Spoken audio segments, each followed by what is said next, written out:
अस्सलाम वालेकुम, मैं हूं शाहजेब खानज़ादा। इमरान खान एक बात करते हैं और उनका कोई करीबी साथी या इत्तेहादी उस बात की नफ़ी कर देता है। इमरान खान जनरल कमर जावेद बाजवा की रिटायरमेंट के बाद से अपनी सारी नाकामियों का मलबा उन पर डाल रहे हैं। पहले बराह रास्त नाम लेकर तनकीद कर रहे थे, फिर अपने ही इत्तेहादी परवेज़ इलाही की धमकी के बाद एक आदमी कहकर साबिक आर्मी चीफ को निशाना बना रहे हैं। लेकिन अब इमरान खान के करीबी साथी और सदर पाकिस्तान डॉक्टर आरिफ अलवी ने कह दिया है कि जनरल बाजवा ने तो इमरान खान और तहरीक इंसाफ की सियासी तौर पर बहुत मदद की थी। अपने एजाज़ में दिए गए एक इशारे से खिताब करते हुए सदर आरिफ अलवी ने कहा कि जनरल बाजवा और उनकी टीम ने सेनेट में इमरान खान की मदद की थी और उन्होंने इलेक्शन में भी PTI की मदद की थी। मुझे इसका इल्म है। सदर मुमलिकत का यह बयान रिपोर्ट होने के बाद ऐवान सदर के एलामिया में कहा गया है कि सदर आरिफ अलवी से गलत बयान मंसूब किया गया, जिसके मुताबिक सदर मुमलिकत ने कहा कि साबिक आर्मी चीफ और उनकी टीम ने सेनेट और आम इंतखाबात में PTI की मदद की।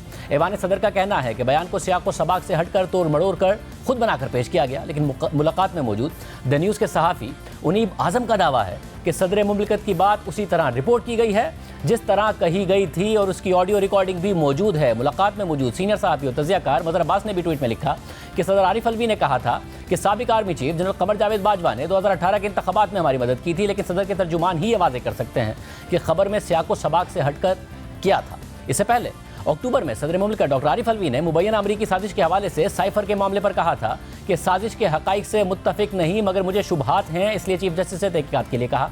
और ये इंटरव्यू नशर होने के बाद भी ऐवान सदर ने वजाहती बयान जारी करते हुए कहा था कि साइफर के हवाले से सदर के बयान को मुकम्मल तौर पर सियाको सबाक से हटकर पेश किया गया। हालांकि उनका बयान इंटरव्यू में वाज़ेह था। इसके अलावा इमरान खान ने एक इंटरव्यू में कहा है कि मेरे ख्याल में मार्च अप्रैल में इलेक्शन हो जाएंगे, क्योंकि मईशत के जो हालात हैं उससे इस्टेब्लिशमेंट और अदलिया को भी समझ आ जाएगी कि मुल्क की ज़रूरत इलेक्शन। यानी इमरान खान ये समझ रहे हैं कि मुल्क के मुआशी हालात इस्टेब्लिशमेंट और अदलिया को मजबूर कर देंगे कि वो फौरी इंतखाबात करवाएं। लेकिन इमरान खान के इत्तेहादी परवेज़ इलाही ये कह चुके हैं कि इस्टेब्लिशमेंट चाहती है कि मौजूदा हुकूमत अपनी मुद्दत मुकम्मल करें। लेकिन इसके बावजूद फवाद चौधरी ने भी आज यही कहा कि हमारी उम्मीद है कि मार्च अप्रैल इंतखाबात के महीने होंगे। अदलिया और फौज भी इन हालात को देखें। फवाद चौधरी ने ऐलान भी किया कि वज़ीर आला पंजाब परवेज़ इलाही 11 जनवरी से बहुत पहले एतमाद का वोट ले लेंगे। 11 तारीख है जो अगला, इसमें पंजाब में वोट ऑफ कॉन्फिडेंस की, उससे बहुत पहले हम एतमाद का वोट जो है वो हासिल कर लेंगे। इंतखाबात जो हैं वो करीब हैं। उम्मीद ये है कि पाकिस्तान में जो फैसला करने वाले लोग हैं, जुडिशरी है, पाकिस्तान की फ़ौज है, पाकिस्तान के इदारे हैं, वो भी पाकिस्तान की इस हालत को देखें, अपनी अपनी ज़िम्मेदारी महसूस करें, अपनी गलतियों से सीख के इनको मेंड करने की ज़रूरत है। एक तरफ काफ लीग और तहरीक इंसाफ पंजाब में अगले इंतखाबात के लिए सीट एडजस्टमेंट पर बात कर रहे हैं और परवेज़ इलाही एतमाद का वोट लेने के लिए सरगर्म है, और दूसरी तरफ नून लीग परवेज़ इलाही को बतौर वज़ीर आला पंजाब बहाल करने के लाहौर हाई कोर्ट के फैसले के खिलाफ सुप्रीम कोर्ट जाने का ऐलान कर चुकी है। एक तरफ ये सियासी अफरा तफरी है और दूसरी तरफ मईशत की हालत वाकई बहुत ख़राब है। वज़ीर आज़म शहबाज शरीफ ने आज खुद कह दिया है कि मुझे भी एहसास नहीं था कि मुल्क की मईशत इतनी ज़्यादा तबाह हो चुकी है। 11 अप्रैल को मैंने हल्फ उठाया तो मुझे भी एहसास नहीं था कि पाकिस्तान की मईशत इतनी ज्यादा तबाह हो चुकी है। IMF का मुआहदा खत्म हो चुका था।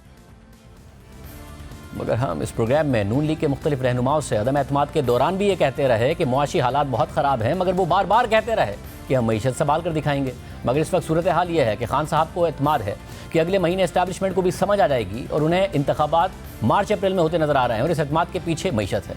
हुकूमत एक ऐसी सूरत हाल में फंस गई है कि जिसमें मुल्क के पास सिर्फ 6.1 अरब डॉलर्स के ज़रिए मुबादला के ज़खायर हैं। दोस्त ममालिक से दावों के बावजूद पैसे नहीं आए हैं। पाकिस्तान को मार्च तक 8.4 अरब डॉलर्स की बैरूनी कर्जों की अदायगियाँ करनी है, और IMF की डिमांड है कि हुकूमत 2,500 अरब रुपए का बिजली का सर्कुलर डेट और 1400 अरब रुपए का गैस सेक्टर का सर्कुलर डेट कम करने के लिए बिजली और गैस की कीमतों में इजाफा करे। दिसंबर के महीने में टैक्स टारगेट के हुसूल में मुमकिन शॉर्टफॉल से निपटने के लिए मजीद टैक्स लगाए।